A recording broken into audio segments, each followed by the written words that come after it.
السلام علیکم ورحمۃ اللہ وبرکاتہ۔ امید کرتی ہوں کہ آپ ایمان، صحت اور تقویٰ کی بہترین حالت میں ہوں گے۔ اللہ تعالیٰ آپ کو اپنے حفظ و ایمان میں رکھے، آمین ثم آمین۔ اچھا، آج ہم حدیث لے کر آپ کے سامنے آئے ہیں نبی کریم صلی اللہ علیہ وآلہ وسلم کی پاکیزگی کا بیان، حدیث نمبر 282 مشکات شریف میں سے۔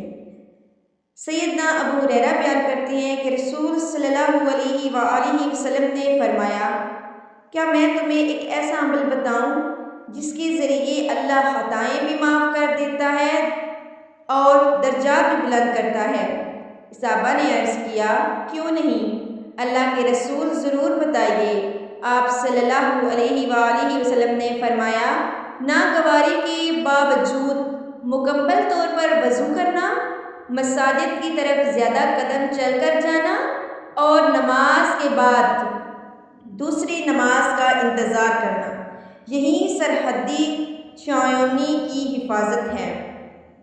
راوی مسلم کی حدیث ہے۔ اب دیکھیں یہ عمل کتنا آسان ہے، ہم نہ چاہتے ہوئے بھی وضو کر سکتے ہیں۔ وضو کرنے سے کتنے وضو کے فائدے ہیں۔ وضو کرنے سے انسان پاک رہتا ہے۔ اگر انسان نے وضو کیا ہو تو اسی حالت میں مرے تو